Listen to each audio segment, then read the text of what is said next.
Tony Stark hides behind these particular things. Tony Stark has built a great suit. Tony Stark cracks all these jokes. Tony Stark has all these achievements to show one thing, to shatter his own self-dirty image and show the world and himself this fact that he matters. He does all this because he's afraid of being ordinary. Even when he escaped the cave, he changed, but not exactly the way we all would think. He changed in a way that he changed his ways to feel significant, because his fear still remains one big thing, and that is insignificance. Now, Stark grew up a genius. Everybody knows he is a genius, a playboy, and you can say, and everyone says, and he says, well, a philanthropist. And this is the part where it feels a little sad for Tony Stark. No matter how good he was, no matter how great he was at anything he did, no matter how much of an intelligent genius he was, he never really had that father's approval. His father's approval was just out of his reach. So such a psychology of a person goes as such. And in the way of Tony Stark, how it went is that whenever he would succeed, that would not be it. The chase just became a little, higher. What he achieved, what he wanted to feel is just one step above. And it's always just one step above. They say the suit isn't just an armor for him. It isn't just this technology. It is his strategy for himself to feel protection from feeling less, from feeling powerless. The vulnerability of Tony makes him feel that he needs to build another suit. In the third edition, or the third movie of Iron Man, he creates dozens. Not because he, needs them, but because his stress, his anxiety dictates that he does need it.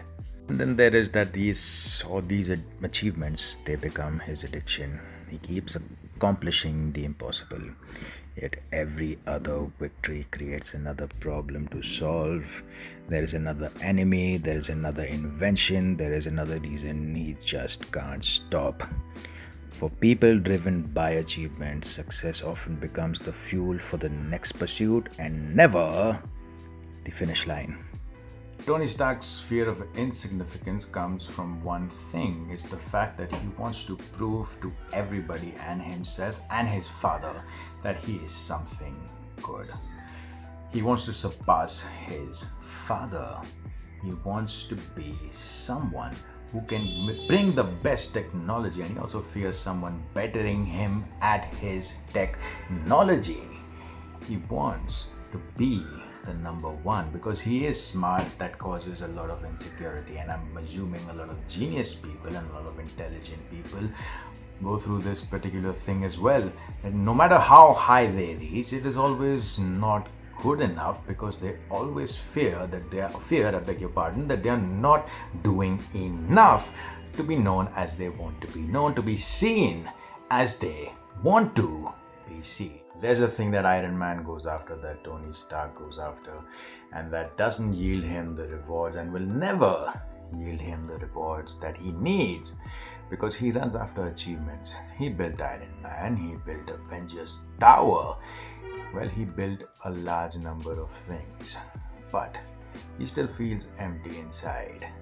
Because there's a line that states the obvious, the cliched line that states the obvious, is that if you chase after success, if you chase after,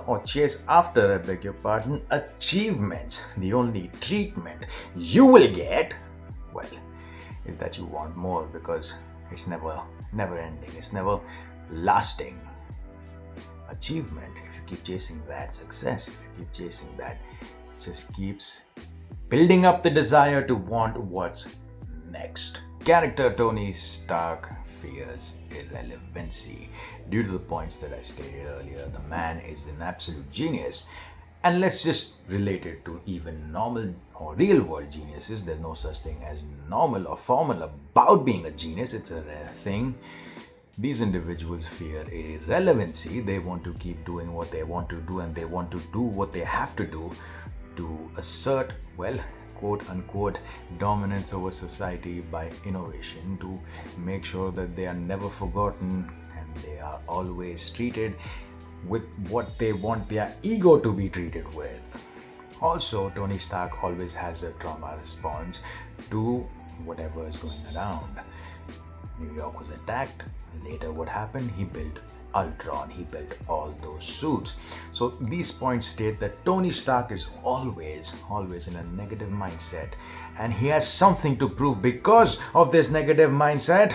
And he, well, keeps trying to prove that, or he did try to prove that. As we all know what happened in the end. I love you 3000.